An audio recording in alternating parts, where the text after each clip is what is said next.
बिस्मिल्लाहिर्रहमानिर्रहीम। आज इंशाअल्लाह हम लोग यूनिट नंबर 21 का पहला सेगमेंट, पहला टॉपिक स्टडी करेंगे। यूनिट नंबर 21 का टाइटल है physics of solids. Physics of solids.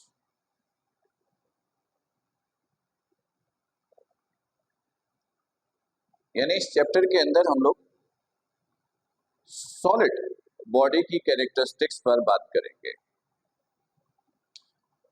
आपको मालूम है कि सॉलिड मैटर का एक स्टेट है। सॉलिड मैटर जो स्पेस ऑक्यूपाई करता है, मास रखता है, उसे आप मैटर बोलते हो। डिफरेंट स्टेट्स में से एक स्टेट है सॉलिड, जिसके मॉलिक्यूल्स एक दूसरे के बड़े करीब होते हैं, वाइब्रेटरी मोशंस कर रहे होते हैं, एक पर्टिकुलर शेप होती है, नॉर्मली 3 डायमेंशनल ऑब्जेक्ट होता है। ये वो सारी बातें हैं जो आप लोगों ने छोटी क्लासेस में सॉलिड से रिलेटेड आप लोगों ने पढ़ी हैं। छोटी क्लासेस में आप लोगों ने as a state of matter solids body की कुछ कैरेक्टरिस्टिक्स स्टडी की। इस चैप्टर में हम लोग सॉलिड बॉडी के बारे में ही डिटेल में जरा स्टडी करेंगे। हम इस चैप्टर में सॉलिड बॉडी के बिहेवियर पे बात करेंगे। सॉलिड बॉडी की बिहेव कैसे करता है, उसकी थर्मल प्रॉपर्टीज पे बात करेंगे, इलेक्ट्रिकल प्रॉपर्टीज पे बात करेंगे, इलेक्ट्रोमैग्नेटिज्म पे उसकी बात करेंगे, उसकी क्रिस्टलाइजेशंस पे बात करेंगे। यानी सॉलिड बॉडी से रिलेटेड जो डिफरेंट कैरेक्टरिस्टिक्स हैं, उस पर इस चैप्टर में हम लोग बात करेंगे। और उम्मीद है कि इस चैप्टर को पढ़ने के बाद सॉलिड बॉडी के बारे में आपके पास एक बहुत अच्छी इंफॉर्मेशन होगी। स्टूडेंट्स, सबसे पहले तो याद रखिए कि सॉलिड बॉडी को उनकी कैरेक्टरिस्टिक्स के बेसिस पर हम उसकी 3 क्लास बनाते हैं। सॉलिड बॉडी की कैरेक्टरिस्टिक्स के बेसिस पर हम उसकी 3 क्लास बनाते हैं। देखिए, सॉलिड बॉडी तो उसको कहते हैं जिसके मॉलिक्यूल्स एक दूसरे के बड़े करीब होंगे, जिसके मॉलिक्यूल्स वाइब्रेटरी मोशंस कर रहे होंगे, जिसकी एक पर्टिकुलर शेप होती है, पर्टिकुलर शेप होती है, जिसके मॉलिक्यूल्स के दरमियान कोहेसिव फोर्स बड़ा बेहतरीन होता है, यानी मॉलिक्यूलों के दरमियान इंटरेक्शन बड़ा अच्छा होता है, वो सॉलिड बॉडी है। हम इनकी 3 क्लास बनाते हैं। पहली क्लास में हम लोग, यानी अगर क्लासिफिकेशन देखें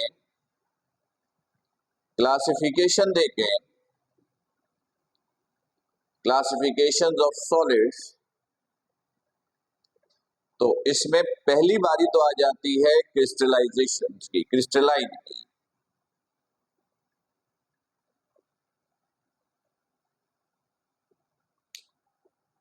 जैसे for example diamond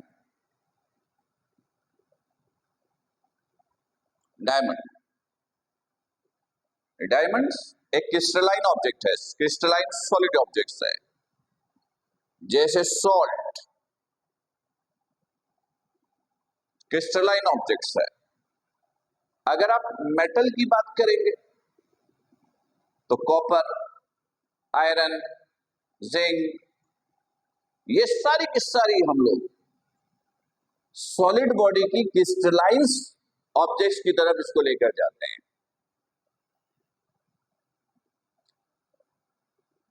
crystalline solid objects उन ऑब्जेक्ट्स को कहते हो जिनका पैटर्न बड़ा रेगुलर होता है, मतलब सॉलिड बॉडी के एटम्स बड़े ऑर्गेनाइज्ड होते हैं।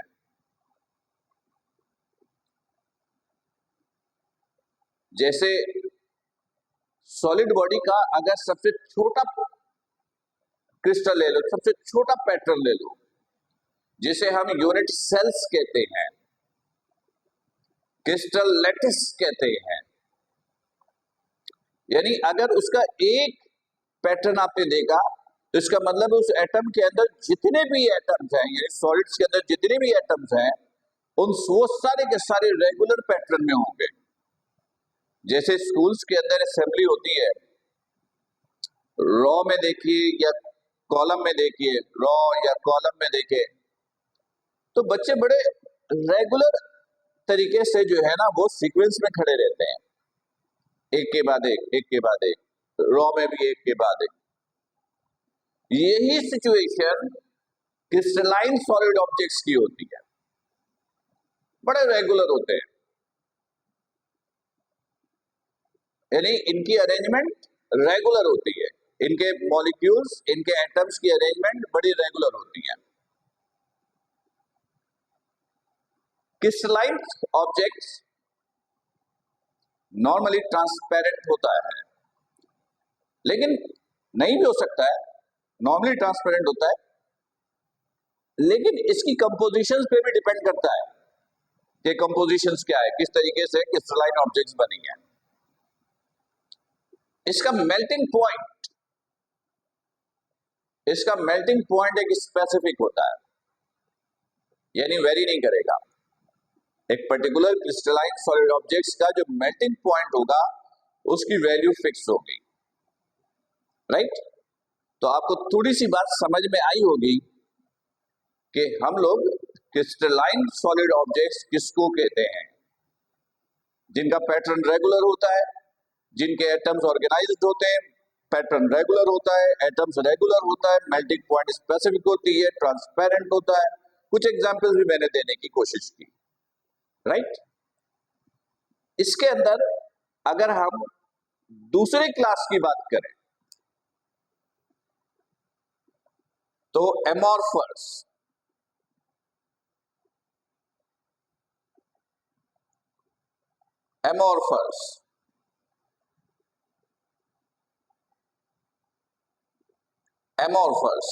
और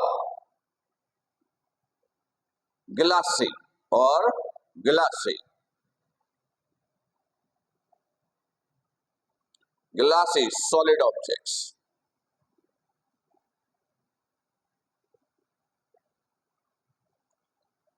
एमॉर्फस और ग्लासी सॉलिड ऑब्जेक्ट्स, जैसे फॉर एग्जांपल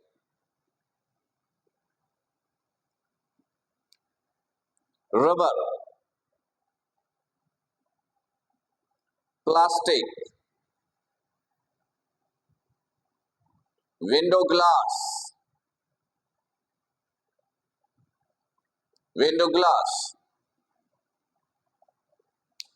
ये सारे के सारे एमॉर्फस या ग्लासी सॉलिड ऑब्जेक्ट्स की एग्जांपल्स हैं।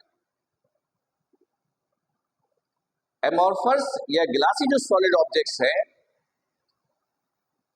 ये भी ट्रांसपेरेंट हो सकते हैं, बाज़ वक़्त नहीं भी होते, ये भी कंपोजिशन पे डिपेंड करता है। मेल्टिंग पॉइंट, यानी इस सॉलिड ऑब्जेक्ट्स की जो मेल्टिंग पॉइंट्स है उसको आप फिक्स नहीं बोल सकते हो। जैसे अगर विंडो ग्लास है या प्लास्टिक है या रबर है,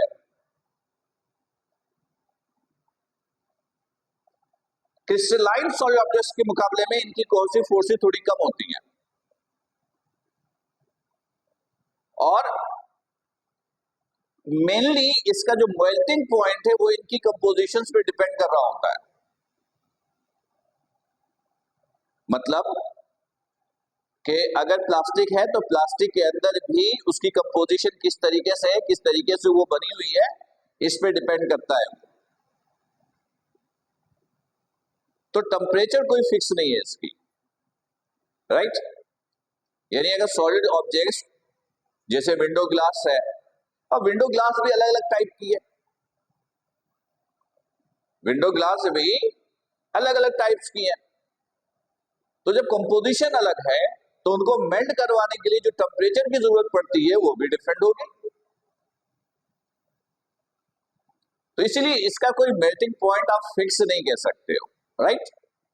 तो ये इसकी दूसरी टाइप। अच्छा स्टूडेंट्स, मैं आपको यहां पर ये भी पॉइंट क्लियर कर दूं कि बास जगहों पर ना इस क्लास को अलग अलग लिख दिया जाता है कि एमॉर्फस सॉलिड ऑब्जेक्ट्स अलग हैं, ग्लासी सॉलिड ऑब्जेक्ट्स अलग हैं। जब ग्लासी सॉलिड ऑब्जेक्ट्स की बात करते हैं तो इसमें हम सिर्फ ग्लास की बात करते हैं, जैसे विंडो ग्लास, डोर ग्लास, इस तरह की ग्लासेस। और रबर, प्लास्टिक, इस तरह की चीजों को हम लोग फिर एमॉर्फस में डाल देते हैं। किसमें डाल देते हैं? एमॉर्फस में। लेकिन एमॉर्फस या ग्लासी ये एक्चुअल में एक ही कैरेक्टरिस्टिक्स तकरीबन रखती हैं। क्रिस्टलाइन ऑब्जेक्ट्स के मुकाबले में कोहेसिव फोर्सेस कम होती हैं, मेल्टिंग पॉइंट वेरी करता है, राइट। चलें, ये थोड़ी सी बात हमने एमॉर्फस या ग्लासी सॉलिड ऑब्जेक्ट्स की बात की। तीसरा, polymeric. Polymeric solid objects.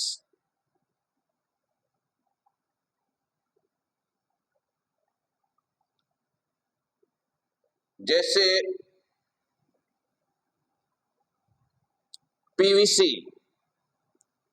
पॉलीथेन, polythene bags, polymeric objects.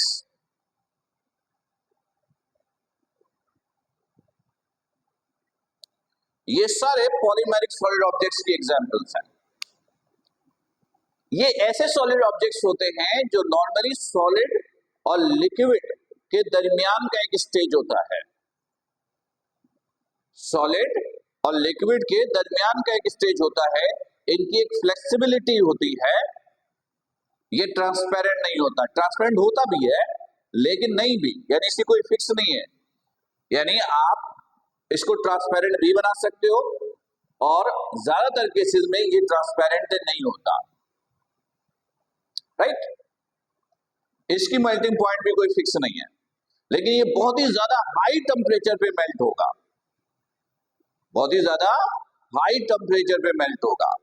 यानी नॉर्मल टेम्परेचर पे इसकी मेल्टिंग नहीं होती है।